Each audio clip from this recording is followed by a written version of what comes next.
வணக்கம் நண்பர்களே. பிக் பாஸ பார்த்துட்டு இருக்க ஒரு பெரிய கூட்டம் வந்து பார்த்துட்டீங்கன்னா, இப்ப ஷாஜனாவ இந்த வீக் எலிமினேட் பண்ணுங்கப்பா அப்படிங்கிறாப்புல நெறைய பேர் சொல்லிட்டு இருக்காங்க. என்ன அப்படின்னு பார்த்தோம் அப்படின்னா, முதல் வீக் என்ட்ரி குடுத்து வெளியேறிட்டாங்க. மறுபடியும் அவங்க என்ட்ரி குடுக்குறப்போ ஓரளவுக்கு நல்லா பெர்ஃபார்மன்ஸ் பண்ணுவாங்க. நல்லா கேம் ப்ளே பண்ணுவாங்க அப்படின்னு நெனச்சா, அதுக்கப்புறம் அவங்களோட கேம் வந்து ரொம்ப வொர்ஸ்ட்டா இருக்கு. அதான் அழுகை. எதுக்கெடுத்தாலும் அழுக. எதுக்கெடுத்தாலும் நான் போய் அந்த கேம பண்றேன், நான் அந்த டாஸ்க்க பண்றேன், அப்படி பண்றேன், இப்படி பண்றேன்னு போயிட்டு சொதப்பி தான் வச்சுக்கிட்டு இருக்காங்க. அப்படி இருக்கும்போது ஷாஜனா வந்து போன வீக் எலிமினேட் ஆகணும், அதுக்கு முந்தின வீக் எலிமினேட் ஆகும் அப்படின்னு சொல்லிட்டு எல்லாமே எதிர்பார்த்துட்டு இருக்கிறப்ப தான் விஜய் சேதுபதி அப்பா இருக்காரு, அப்புறம் எப்படி எலிமினேட் பண்ணுவாங்க அப்படிங்கிறாப்புல வந்து அவங்க வந்து தொடர்ந்து சேவ் ஆகிட்டே வராங்க. அதுக்கு தகுந்தாப்புல அவங்களோட ஓட்டு ரொம்ப கம்மியானவங்க நிறைய பேர் இருந்துகிட்டு இருந்தாங்க. ஸோ அதெல்லாம் போக இந்த வீக் வந்து பார்த்துட்டீங்கன்னா வீக்லி டாஸ்க் கொடுத்தாங்க பார்த்தீங்களா, அதுல வந்து ராணியா போட்டாங்க. அப்போ வந்து நிறைய பேர் செம்மையா காண்டாயிட்டாங்க. ஏமா ஏன்டா டே, ஏன் இது ஷாஜனாவுக்கு போயிட்டு எதுக்கு ஷாஜனா தேவி அப்படின்னு சொல்லிட்டு ராணி பதவியை கொடுத்தாங்க அப்படின்னு சொல்லிட்டு தெரியல.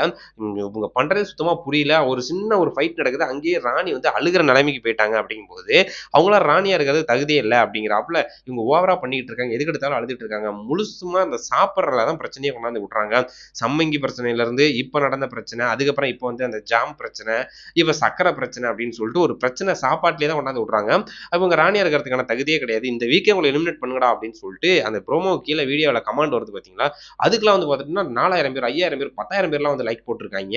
அப்படி இருக்கும்போது எல்லாருக்குமே ஆல்மோஸ்ட் தெரியுது இவங்க இந்த வீக் எலிமினேட் ஆகணும் அப்படின்னு சொல்லிட்டு. அதனால வந்து பார்த்துட்டீங்கன்னா ரசிகர்கள் எலிமினேட் ஆகிட்டா ரொம்பவே ஹாப்பியா இருப்பாங்க அப்படிங்கிறப்பல தான் தோணுது. ஏன்னா நிறைய பேரோட எதிர்பார்ப்பு ஷாஜனா அந்த வீக் எலிமினேட் ஆகணும் அப்படிங்கிறதான். பட் அவங்களுக்குன்னு ஒரு ரசிகர் இருக்காங்களா, அவங்க வந்து ஓட் போட்டு அவங்கள வந்து ஓரளவுக்கு சேவ் பண்றாங்க. அவங்களோட டம்மியா இருக்கிற நிறைய பேருக்கு ஓட்டு கம்மியா இருக்கு. அப்படி இருக்கும்போது இவங்க சேவ் ஆயிடுறாங்க. ஸோ இந்த வீக் வந்து பார்த்தீங்கன்னா ஒரு ட்விஸ்ட் இருக்கு. புதுசா ஒருத்தவங்க வந்து என்ட்ரி கொடுக்க போறாங்க. 50 டே வரப்போகுதுல. ஸோ அதனை ஒட்டி அதனால டபுள் எவிக்ஷன் நடக்கும் அப்படிங்கிறாப்புல சொல்றாங்க. அப்படி நடந்துச்சு அப்படின்னா சிவகுமார் ஆல்ரெடி வெளியேற மாட்டாரு, சேவ் ஆயிட்டாரு. அப்படி இருக்கும்போது மீதி 12 பேர்த்துல டபுள் எவிக்ஷன் நடக்கிறதுக்கு வாய்ப்புகள் இருக்கு. ஆனந்தி, ஷாஜனா, அப்புறம் வர்ஷினி இவங்கலாம் இருக்காங்க.